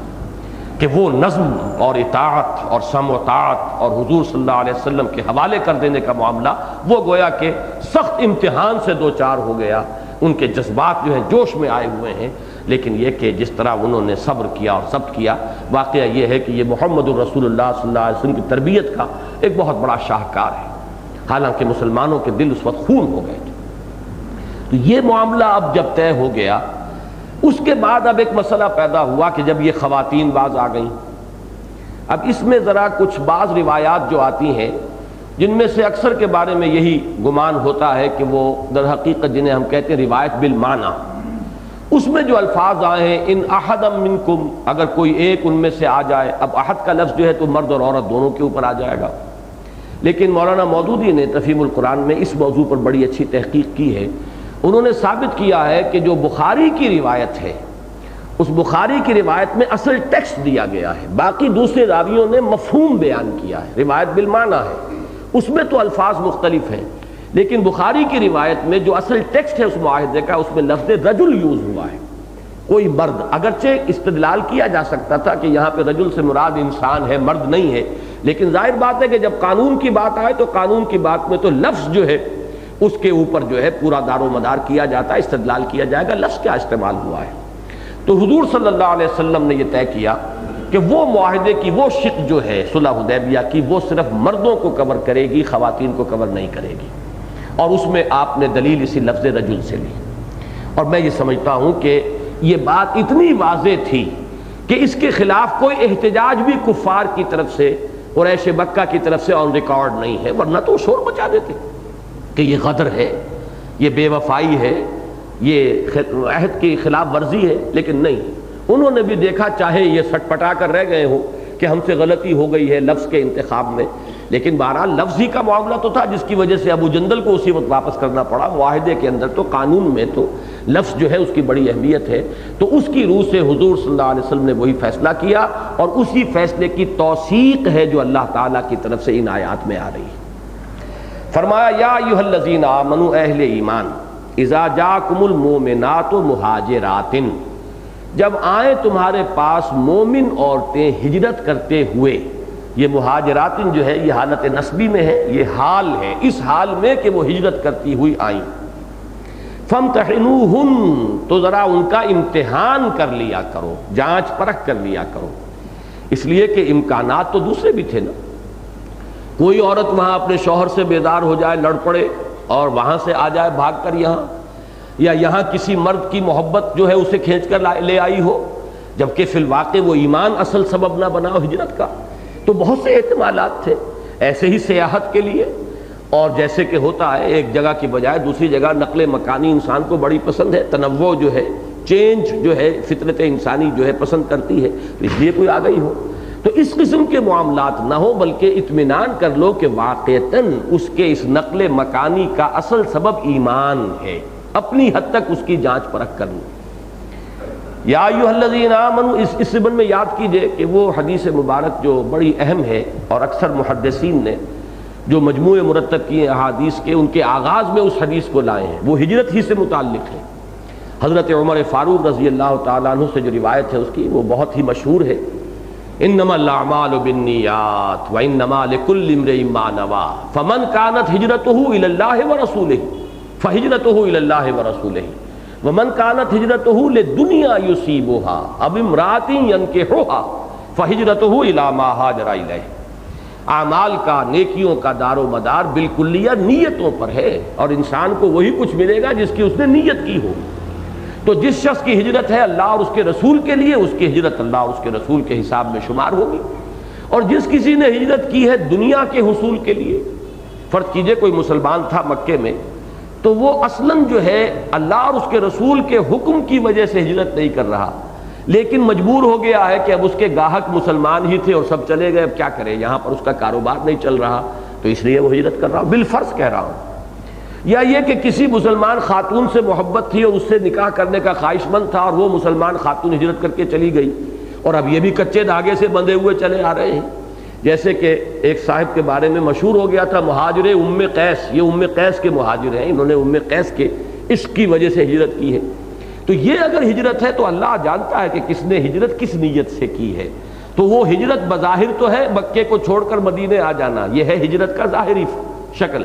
لیکن اس کی اصل حقیقت ہے وہ نیت جس کے تحت وہ ہجرت کی گئی ہو، اور وہ نیت اللہ کے علم میں ہے. لہذا اللہ کے ہاں وہ عمل جو ہے اسی ہجرت کے کھاتے میں درج ہوگا جو کہ اصل نیت تھی اس کی اور جو مقصود تھا.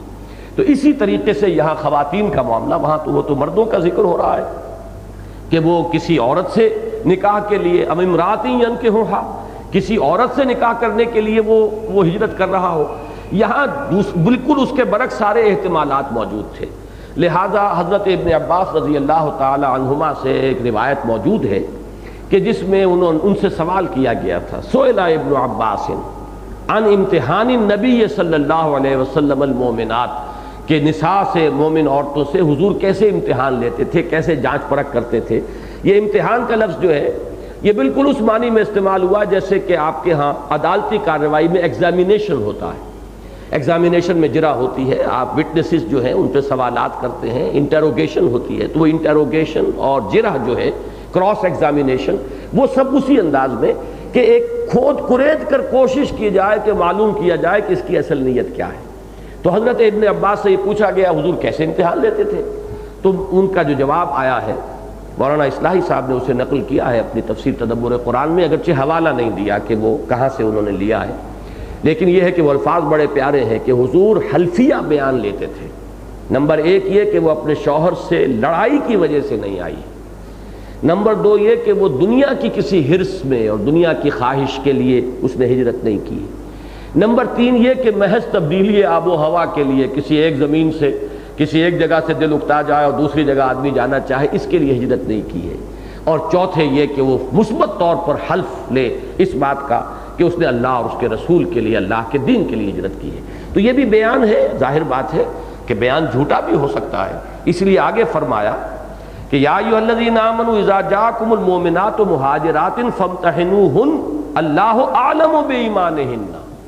اللہ ہی بہتر جانتا ہے ان کے ایمان کو. ظاہر بات ہے کہ وہ ایمان حقیقی تو دل میں ہے. کوئی شخص تقیے پر اتر آیا ہو اور آخری درجے میں تقیہ کر رہا ہو تو ظاہر بات ہے کہ اب اس کا جو ہے فیصلہ کوئی دنیا کا قاضی تو نہیں کر سکتا. وہ تو اللہ ہی جانتا ہے کس کے دل میں حقیقی ایمان ہے اور کس کے دل میں حقیقی ایمان نہیں ہے. لیکن جس حد تک بھی تمہارے لیے یہ ممکن ہے، اس لیے کہ ہر چیز کے کچھ آثار ہوتے ہیں، کچھ شواہد ہوتے ہیں، تو اپنی امکانی حد تک کراس ایگزامینیشن کے ذریعے سے کوشش کرو کہ تم جانچ پرکھ کر لو کہ ایسے ہی کوئی آوارہ عورت، کوئی آبرو باختہ عورت، کوئی ویسے ہی بھاگی ہوئی اپنے گھر سے کوئی عورت یا کسی کے عشق میں مبتلا عورت تو نہیں ہے یہ کہ جو اس نے ہجرت کا جو ہے لبادہ اوڑھ لیا ہے. ایسی عورتیں اگر اس لبادے میں تمہارے معاشرے میں داخل ہو گئیں تو بڑا فساد پیدا ہو جائے گا، اخلاقی فساد بھی پیدا ہوگا. پھر وہ ان کی طرف سے گویا کہ جاسوس بن کر بھی بھیجی جا سکتی ہیں، اس کے بھی اندیشے موجود ہیں. لہذا یہاں یہ احتیاط کی طرف توجہ دلائی. فامتحنوہن اللہ اعلم بایمانہن فإن علمتموہن مؤمنات. پھر اگر تمہارے علم میں یہ بات آئے کہ وہ مومن ہیں، یعنی یہ کہ اپنی امکانی حد تک تم نے اطمینان کر لیا اور تم نے تسلی کر لی، تم نے یہی سمجھا، غالب امکان اس بات کا نظر آیا کہ وہ مومن ہیں، فلا ترجعوہن الی الکفار، تو ان کو مت لوٹاؤ کفار کی طرف، ان کو نہیں لوٹایا جا سکتا. یہ گویا کہ در حقیقت پس منظر میں وہی صلح حدیبیہ کی وہ شق ہے کہ جس میں کہ اگر اسے عموم پر رکھا جاتا تو لازم ہو جاتا کہ ان عورتوں کو بھی لوٹایا جائے، لیکن اس میں یہ خاص کا پہلو اور اللہ کا فضل کہ اس میں لفظ رجل کے استعمال سے اس کے لیے وہ بنیاد موجود تھی کہ جس پر کسی مخالف کو جو ہے حرف گیری کرنے کا کوئی موقع نہیں تھا، کوئی امکان نہیں تھا. تو ان کو مت لوٹاؤ کفار کی طرف. اب یہاں دیکھیے یہ ضمنی مضمون ہے، یہاں پر دو ایمانوں کا ذکر یہاں بھی ہو گیا، جیسا کہ قرآن مجید میں بہت سے مقامات پر آیا. یا ایھا الذین آمنوا آمنوا باللہ ورسولہ، اے اہل ایمان ایمان لاؤ اللہ پر، اس کے رسول پر. اب یہ دو ایمان ہو گئے. ایک قانونی ایمان ہے،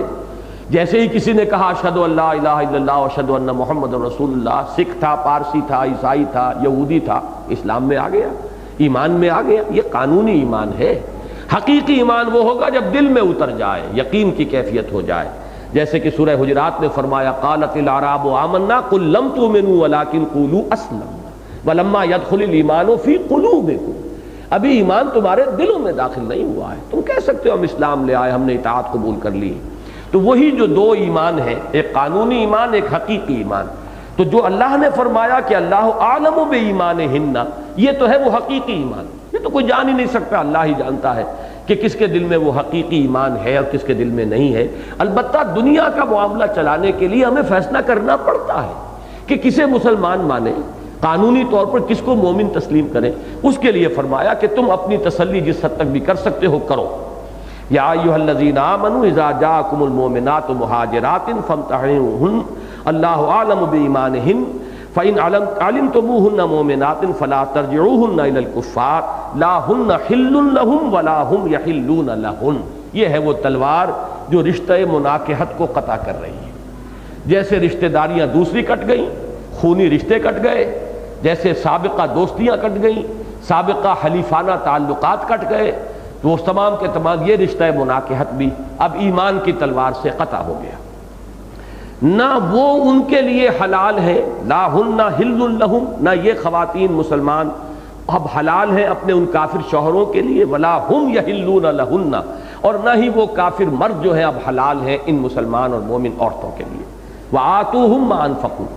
اب چونکہ معاملہ تھا دور صلح کا، چونکہ صلح حدیبیہ ہوئی ہے اور وہاں جو ہے معاملہ مصالحت کا ہے، لہذا یہاں انداز بھی وہی ہے. وآتوہم ما انفقوا، ان کے کافر شوہروں نے جو ان پر خرچ کیا تھا، انہیں مہر دیا تھا، وہ انہیں لوٹا دو. یہ معاملہ جو ہے مصالحت کا ہے اور باہمی جو ہے ایک چیز کو طے کر کے کرنے کا ہے کہ ظاہر بات ہے کہ وہ آ گئی ہیں تمہارے پاس، لیکن یہ کہ ان کے شوہر کافر ہیں، وہ وہاں ہیں، اب وہ رشتہ تو منقطع ہو گیا، لیکن اس انقطاع رشتہ مناکحت کا جو نتیجہ نکلنا چاہیے وہ یہ ہے کہ انہوں نے جو مہر ادا کیے تھے وہ انہیں واپس کر دو، لوٹا دو۔ اور چونکہ آتوہم کا لفظ آیا ہے تو ضروری نہیں کہ وہ خاتون لوٹا، یہ مسلمانوں کے بیت المال سے بھی ادا کیا جا سکتا ہے، اگر خاتون خود ادا کر سکتی ہے فبیہا، اگر نہیں ہے تو پھر یہ کہ یہ مسلمانوں کی ذمہ داری، مخاطب کون ہے؟ مخاطب کون ہے؟ مسلمان ہے۔ وآتوہم ما انفقوا، جو انہوں نے خرچ کیا تھا وہ انہیں دے دو۔ ولا جناح علیکم، اور اب تم پر کوئی حرج نہیں ہے، کوئی تنگی نہیں ہے، ان تنکحوہن، کہ تم ان سے نکاح کر لو، اذا آتیتموہن اجورہن، جبکہ تم انہیں ان کے مہر ادا کر دو۔ یعنی چونکہ اب ان کے رشتہ دار، یا فرض کیجئے کہ ان کے والدین وہی ہیں، بھائی وہی ہیں، تو کس کی اجازت سے نکاح کریں گے؟ کسی ولی کی اجازت؟ اب ان کے لیے کسی ولی کی اجازت کی بھی ضرورت نہیں ہے،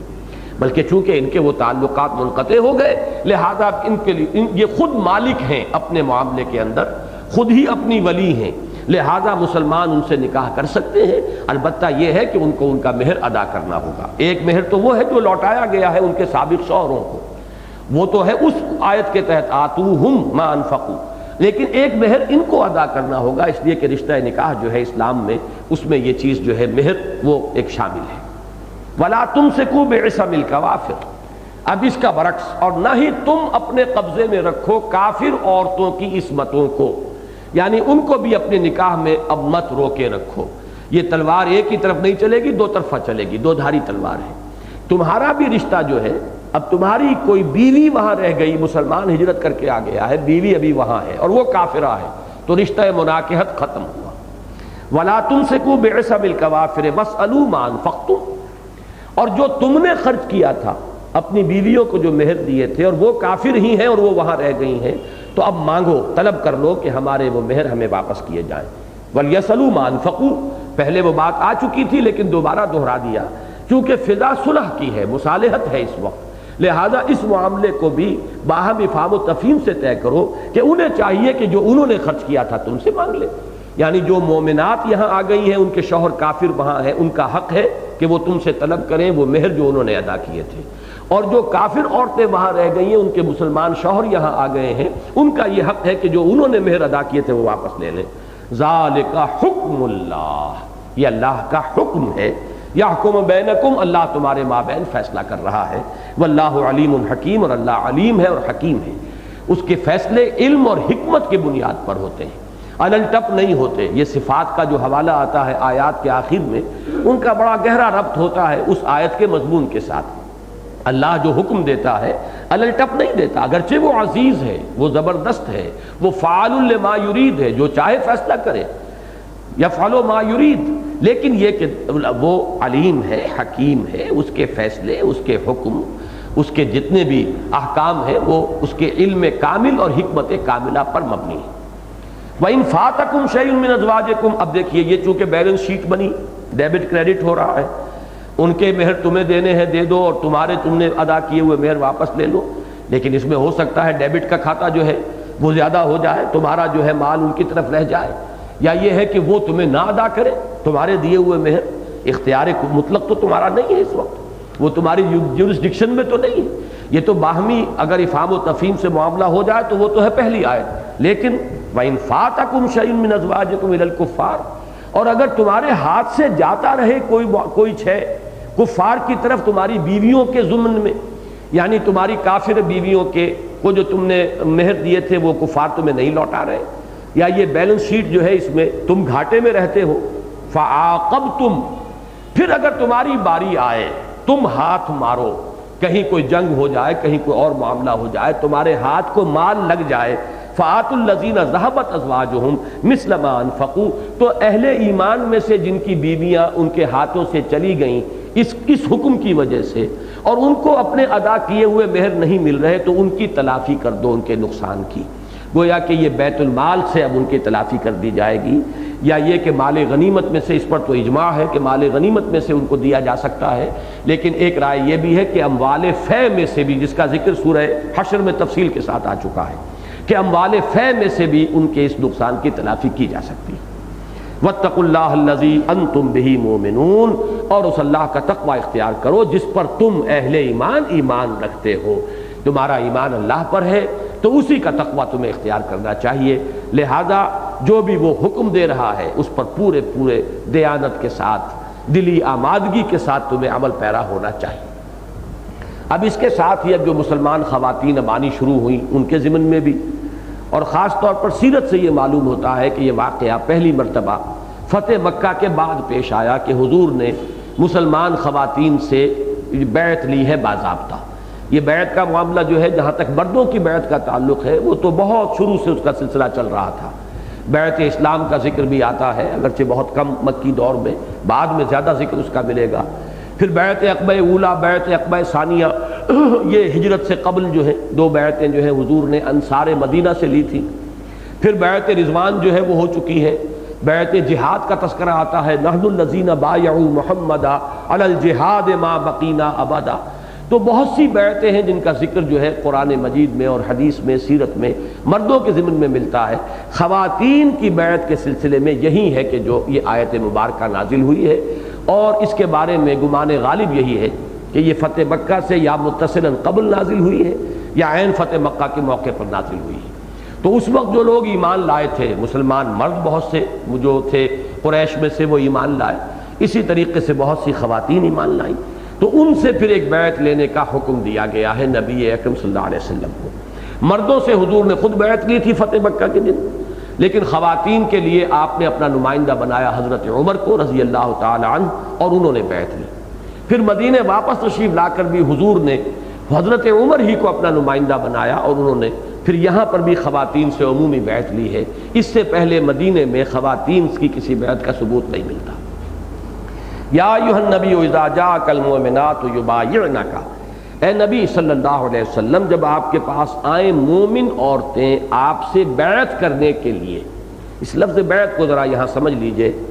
یہ بیع کا لفظ جو ہے یہ تو ہر شخص جانتا ہے، بیع کے معنی خرید و فروخت، بیع و اشترا، شرا کے معنی بیچنا، اشترا کے معنی خریدنا، اور باع یبیع بیچنا، اور ابتاع یہ باب افتعال میں آئے گا تو خرید لینا۔ تو خرید و فروخت اصل میں مبادلے کو کہتے ہیں۔ پچھلے زمانے میں تو آپ کو معلوم ہے اجناس کا مبادلہ ہوتا تھا، جس نے زمین پر محنت کی ہے، کوئی شے پیدا کی ہے،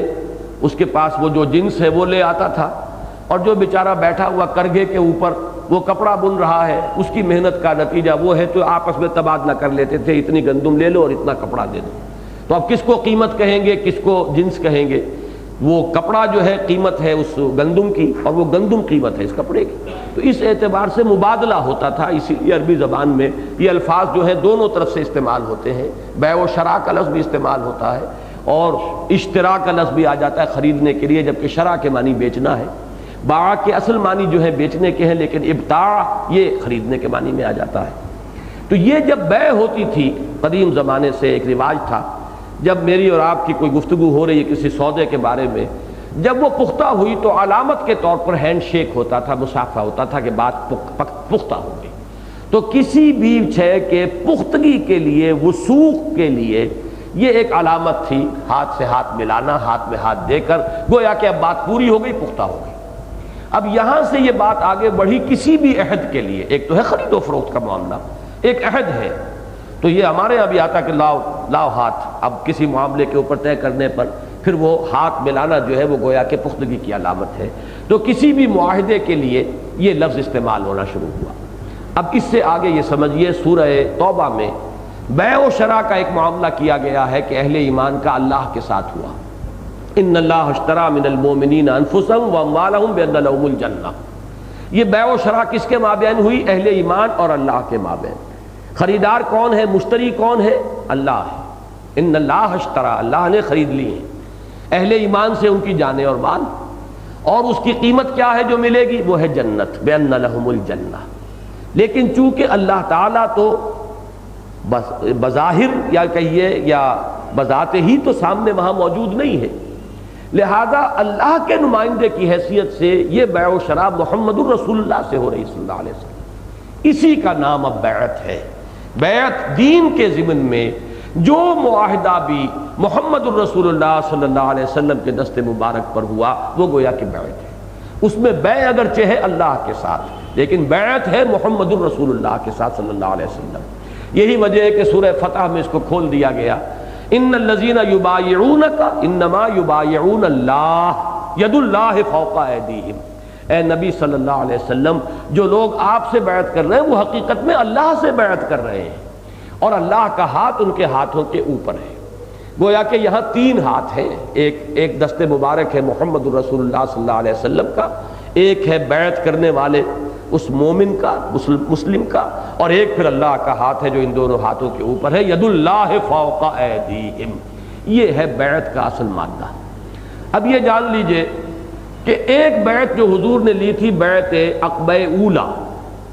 اس کے الفاظ بعین ہی یہی تھے جو قرآن مجید میں نازل ہو رہے ہیں کم و بیش 10 سال کے بعد۔ یہ بھی من جملہ ان مثالوں کے ہیں کہ بہت سی چیزیں آپ کو سیرت میں تاریخی اعتبار میں حضور کی طرف سے پہلے ملیں گی، قرآن مجید میں ان کا ذکر بعد میں آیا ہے۔ وضو کا معاملہ بہت پہلے سکھا دیا گیا، سنت میں پہلے آیا ہے، حضرت جبرائیل نے سکھایا محمد الرسول اللہ صلی اللہ علیہ وسلم کو، اور حضور نے سکھایا اہل ایمان کو۔ لیکن وضو کا لفظاً جو حکم آیا وہ سورہ مائدہ میں آیا ہے۔ سورہ مائدہ جو ہے وہ تو یوں سمجھیے کہ مدنی دور کے نصف آخر کی صورت ہے، وہ سن 6 ہجری کے آس پاس نازل ہوئی ہے۔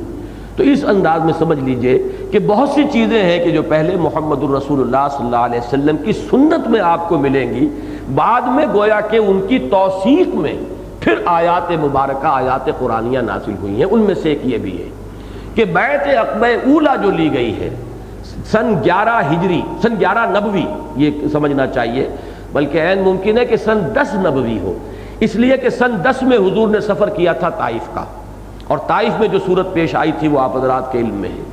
واپس جب تشریف لائے ہیں تو انتہائی اب مایوسی کا معاملہ تھا، بظاہر احوال کوئی امید کی کرن کہیں نظر نہیں آتی تھی۔ مکے میں داخل بھی ہوئے تھے تو ایک کافر اور مشرک کی پناہ لے کر داخل ہوئے تھے صلی اللہ علیہ وسلم، حالات اتنے مایوس کن تھے۔ لیکن پہلی کھڑکی کھل گئی اسی کے موسم حج میں، اسی سن 10 کے موسم حج میں حضور صلی اللہ علیہ وسلم کو 6 انصاری مل گئے جو ایمان لے آئے، لیکن اس وقت بیعت نہیں ہوئی۔ اگلے سال وہ آئے تو 12 تھے، اب پہلی بیعت لی حضور نے تو سن 11 نبوی ہی بنے گا، سن 11 نبوی میں بیعت عقبہ اولی ہوئی۔ پھر اس وقت انہوں نے کہا کہ ہمیں دیجئے کوئی شخص جو ہمیں قرآن پڑھائے، اس لیے کہ مکے اور مدینے کے درمیان جو فاصلہ ہے، پھر یہ کہ کفار یہاں دشمن جس طریقے سے آپ کا محاصرہ کیے ہوئے ہیں، آپ سے ہم کھلم کھلا مل بھی نہیں سکتے، تو ظاہر بات ہے کہ وہ روابط نہیں رہ سکتے، تو کوئی شخص جو آپ کی تعلیمات ہم تک پہنچائے، قرآن ہمیں پڑھائے، ہمیں دیجئے۔ تو حضرت مصعب بن عمیر کو حضور نے بھیج دیا صلی اللہ علیہ وسلم۔ تو 12 سے پہلے بیعت ہوئی، یہ بیعت عقبہ اولی کہلاتی ہے۔ پھر جب حضرت مصعب بن عمیر گئے اور بعد میں حضرت عبداللہ ابن ام مکتوم کو بھی حضور نے بھیج دیا، یہ 2 ہو گئے وہاں۔ پھر ان کی دعوت و تبلیغ کے نتیجے میں اگلے سال آئے تو 75 افراد تھے، جن میں کہ 72 مرد اور 3 عورتیں۔ ان سے جب دوسری بیعت لی ہے وہ بیعت عقبہ ثانیہ ہے۔ یہ دونوں بیعتیں بڑی اہم ہیں۔ بیعت عقبہ اولی کے الفاظ بالکل وہی تھے، حدیث کے اندر، صحیح حدیث کے اندر موجود ہیں جو یہاں بیعت نساء کے آئے ہیں، اسی لیے آپ بعض حضرات نے اس کو بیعت النساء ہی کا عنوان دیا ہے کہ اس وقت جو مردوں سے بھی بیعت لی گئی تھی وہ بیعت النساء تھی۔ وہ کس پہلو سے کہ ابھی اقدام کا مرحلہ نہیں تھا، ابھی یوں سمجھیے کہ وہ ابتدائی مرحلہ ہے، جس ابتدائی مرحلے میں ذاتی تربیت ہی اصل ہے کہ جو مطلوب ہے، انسان خود دین پر عمل پیرا ہو، برائیوں سے بچے، نیکیوں کا اہتمام کرے۔ لہذا ابھی وہ بیعت لی گئی تھی، وہ بیعت تھی کہ جس کے اندر صرف منکرات سے رکنے کا عہد اور معروفات کے ضمن میں ایک اجمالی سا وعدہ کہ جو بھی نیکی کا حکم آپ دیں گے نیکی کے ضمن میں ہم اس کو مانیں گے، یہ تھا صرف۔ اس میں کسی سمع و طاعت، اور سمع و طاعت بھی فی المکرہ والمنشط فی العسر والیسر، کہ ہم آپ کا ہر حکم مانیں گے اور تسلیم کریں گے، سنیں گے اور مانیں گے، خواہ آسانی ہو، خواہ مشکل ہو، خواہ طبیعت آمادہ ہو، خواہ طبیعتوں پر جبر کرنا پڑے۔ یہ پھر بیعت عقبہ ثانیہ کے الفاظ ہیں، اس لیے کہ اب وہ مرحلہ شروع ہونے والا تھا کہ جس میں اب جہاد اور قتال اور اقدام اور آگے بڑھ کر جو ہے تصادم کی شکل اختیار کرنی تھی۔ لہذا وہ 2 بیعتیں جو ہیں سیرت میں وہ بہت اہم ہیں۔ پہلی کے لیے آپ کہہ سکتے ہیں اصلاح کی بیعت، اور دوسری بیعت بیعت تنظیم، بیعت جہاد، آگے بڑھنے کے لیے، سرفروشی کے لیے، ایک بڑی منظم جماعت وجود میں لانے کے لیے، ایک ڈسپلن قوت فراہم کرنے کے لیے بیعت لی گئی، وہ بیعت عقبہ ثانیہ ہے۔ تو بیعت عقبہ اولیٰ کے الفاظ بالکل وہی ہیں جو یہاں بیعت النساء کے ضمن میں آئے ہیں، اسی لیے اسے بھی بعض حضرات نے بیعت النساء کا عنوان دیا ہے۔ گویا کہ جب تک مرد بھی اقدام نہیں کر رہے تو وہ عورتوں ہی کی سطح پر ہے، اس لیے کہ عورتوں سے جہاد اور قتال کا مطالبہ نہیں ہے۔ مرد بھی جب تک یہاں ہے تو گویا کہ ایک اعتبار سے درجے میں وہ وہی ہے جہاں تک کہ خواتین کا معاملہ ہے دین میں، معصیت سے بچیں، گناہ سے بچیں، برائیوں سے بچیں، نیکیوں کا جو بھی ہے عبادات کا اہتمام کریں، فرائض ادا کریں۔ تو یہ درجہ جو ہے گویا کہ اصل میں ہے ہی خواتین کا۔ مرد بھی جب تک اس سے آگے اقدام نہیں کرتے ہیں گویا کہ حکماً وہ اسی بیعت میں شامل ہوں گے۔ البتہ یہ بات اور میں عرض کر دوں کہ اسی کو ہمارے ہاں جو بیعت ارشاد کا سلسلہ چلا ہے اس کی دلیل کے طور پر بھی اسی بیعت کو اختیار کیا گیا ہے، بیعت عقبہ اولیٰ یا یہ بیعت النساء جس کا کہ یہاں قرآن مجید میں ذکر ہو رہا ہے۔ اب وہ بیعت کیا ہے وہ سن لیجئے۔ یا ایھا النبی، اے نبی صلی اللہ علیہ وسلم، اذا جاءک المؤمنات، جب آئیں آپ کے پاس مومن خواتین، یبایعنک، آپ سے بیعت کے لیے، بیعت کرنے کے لیے، کس چیز پر؟ علی اللہ یشرکن باللہ شیئا، اس پر کہ وہ اللہ کے ساتھ کسی شے کو شریک نہیں کریں گی۔ ظاہر بات ہے ہمارے دین کی جڑ بنیاد توحید ہے، تو پہلی شے جو ہوگی اسے آپ بیعت توبہ کہہ لیں، بیعت ارشاد کہہ لیں، بیعت اصلاح کہہ لیں، بیعت نساء کہہ لیں، جو بھی کہیں اس کو، بیعت تزکیہ کہہ لیں، یہ تمام عنوانات اس کے اوپر راست آئیں گے۔ اس کی پہلی جڑ کیا ہوگی کہ شرک سے اجتناب، اس لیے کہ شرک سے اجتناب ہی در حقیقت التزام توحید کے لیے شرط لازم ہے۔ پہلے لا آتا ہے پھر اللہ آتا ہے، لا الہ الا اللہ، تو شرک سے اجتناب ہوگا تبھی توحید کا التزام ہوگا۔ جیسے کہ آیت الکرسی کے بعد سورہ بقرہ میں فرمایا فَمَن يَكْفُرْ بِالطَّاغُوتِ وَيُؤْمِن بِاللَّهِ، جو کوئی کفر کرتا ہے طاغوت کا اور ایمان لاتا ہے اللہ پر، تو اللہ پر ایمان لانے کے لیے طاغوت کا کفر لازم ہے۔ اسی طرح التزام توحید کا پری ریکویزٹ ہے اجتناب عن الشرک، الا لا یشرکن باللہ شیئا ولا یسرقن، اور یہ کہ وہ چوری نہیں کریں گی۔ اس کے ضمن میں بڑی دلچسپ بات ہے کہ جب ہند یہ بیعت کر رہی تھی حضور سے، جو زوجہ ہیں ابو سفیان کی، وہ ایمان لائی ہیں فتح مکہ کے موقع پر۔ ابو سفیان تو پہلے ہی جا کر آگے بڑھ کر ایمان لا چکے تھے، لیکن یہ کہ ہند ایمان لائی ہیں پھر عین فتح مکہ کے دن۔ تو جب حضور یہ بیعت لے رہے تھے تو ان کا کہ حضور ایک بات، میرے شوہر ابو سفیان جو ہے ذرا بخیل قسم کے آدمی ہیں، تو یہ خرچے میں مجھ پر تنگی کرتے ہیں، تو کیا میں ان کی اجازت کے بغیر ان کے مال میں سے کچھ لے سکتی ہوں؟ تو حضور صلی اللہ علیہ وسلم نے اجازت دی کہ ہاں بقدر ضرورت، زیادہ اس سے تجاوز نہ کیا جائے، تو ایک عورت اپنے شوہر کے مال میں سے بقدر ضرورت لے سکتی ہے۔ تو یہ گویا کہ اس سرقے کی فہرست سے خارج ہو جائے گا۔ اذا جاءک المؤمنات یبایعنک علی الا یشرکن باللہ شیئا ولا یسرقن ولا یزنین، تیسری چیز یہ کہ وہ زنا نہیں کریں گی، بدکاری سے اجتناب کریں گی، ولا یقتلن اولادہن، اور اپنی اولاد کو قتل نہیں کریں گی۔ یہ اولاد کا قتل جو ہے اس میں اسقاط بھی شامل ہے، اور فقہا کے نزدیک حمل جائز ہو یا ناجائز، عورت کو اسقاط کا حق حاصل نہیں ہے، عورت کو بچے کو قتل کرنے کا حق حاصل نہیں ہے، خواہ وہ ولد الحرام ہو، خواہ وہ زنا کی وجہ سے اسے وہ حمل ہوا ہو، لیکن اسقاط کی اجازت نہیں ہے، اس لیے کہ مجرم زانی یا زانیہ ہے، مجرم وہ بچہ نہیں ہے، اس بچے کے اوپر کوئی الزام نہیں ہے، وہ تو جیسے کہ کل مولود یولد علی الفطرہ، وہ تو بے گناہ وجود میں آیا ہے، اس کے اوپر کوئی الزام نہیں ہے۔ اسی لیے ہمارے معاشرے کے اندر یہ ولد الزنا جو ہے اس کے لیے کوئی گھٹیا معاملہ نہیں ہے، اس لیے کہ گناہ اس کا نہیں ہے، گناہ جس کا تھا اس کا تھا، معاملہ وہ علیحدہ ہے، اس کو ذہن میں رکھیے اچھی طرح۔ تو وہ اپنی اولاد کو قتل نہیں کریں گی، اولاد جائز ہو ناجائز ہو، پیدا ہو چکی ہو یا یہ کہ وہ حمل کی حالت میں ہو، اسقاط بھی اسی کے تابع ہے۔ ولا یاتین ببہتان یفترینہ بین ایدیہن وارجلہن، اور نہ ہی وہ کوئی بہتان تراشیں گی جسے وہ گھڑ رہی ہوں اپنے ہاتھوں اور اپنے پاؤں کے مابین سے۔ یہ اصل میں بہتان جو ہے، ایک تو بہتان ہے عام بہتان، کسی پر آپ نے کوئی غلط الزام دھر دیا. یہاں خاص طور پر جس بہتان کا ذکر ہے وہ ہے سیکس سکینڈلز. اس سیکس سکینڈل کے اندر سب سے خطرناک شے یہ ہوتی ہے کوئی عورت کسی مرد پر زنا کا الزام لگا دے. سب سے زیادہ خطرناک یہ ہے، اور یہ حرب اکثر صالحین اور ابرار اور اللہ کے دین کی طرف بلانے والوں کے خلاف استعمال کیے گئے ہیں. کوئی آبرو باختہ عورت کھڑی ہو کر کہتے کہ اس شخص نے میرے مجھ پر زیادتی کی ہے. اب لوگ جو ہے، لوگوں کی کمزوریاں ہیں، یہ انسان کی کچھ طبعی اور جبلی کمزوریوں میں سے ہے کہ وہ برائی کو قبول کرنے کے لیے ذہناً آمادہ رہتا ہے اور اچھائی کو قبول کرنے میں تعامل کرتا ہے.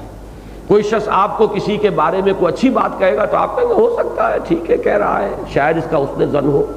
مانیں گے بھی تو بے دلی سے. اور کسی نے کوئی بری بات کسی کے بارے میں کہی آپ سے تو گویا کہ آپ پہلے سے تیار ہیں اس کو قبول کرنے کے لیے. الا ماشاءاللہ یہ انسانی کمزوریوں میں سے ہے جس کی طرف قرآن مجید میں مختلف مقامات پر اشارہ کیا گیا. خلق الانسان ضعیفا، انسان کی خلقت میں بعض پہلو کمزوری کے ہیں، پیدا ہی کیا گیا ہے بعض کمزوریوں کے ساتھ، ان میں سے ایک یہ بھی ہے. تو سب سے بڑا سکینڈل اور سب سے بڑا بہتان جو ہے وہ کوئی جنسی بہتان ہے، کسی پر لگا دینا.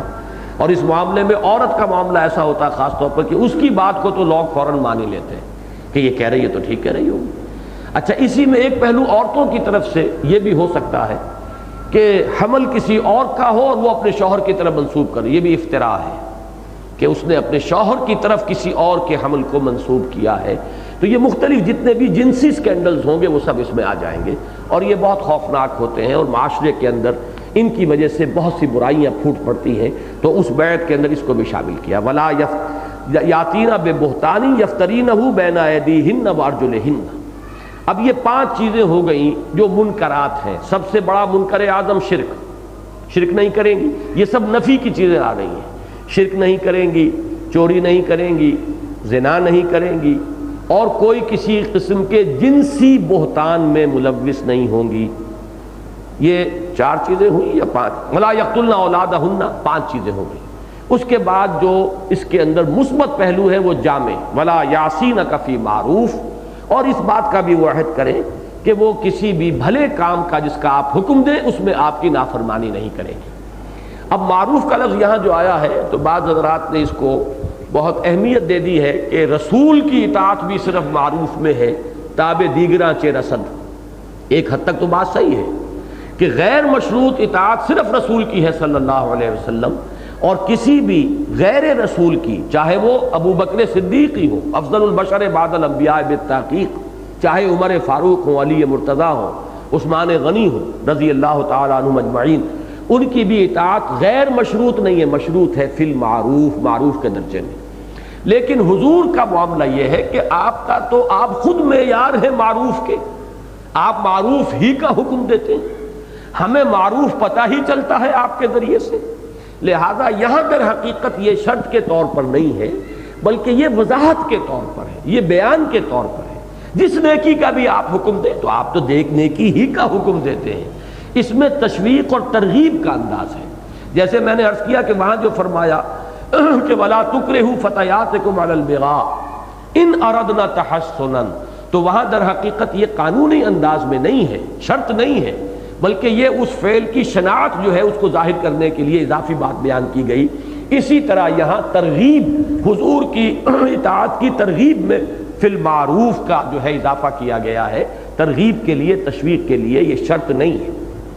اس لیے کہ حضور کے بارے میں یہ تصور ہو ہی نہیں سکتا کہ آپ منکر کا حکم دے سکتے ہیں، بلکہ منکر اور معروف کے اندر حد فاصل ہی محمد الرسول اللہ کی ذات ہے صلی اللہ علیہ وسلم.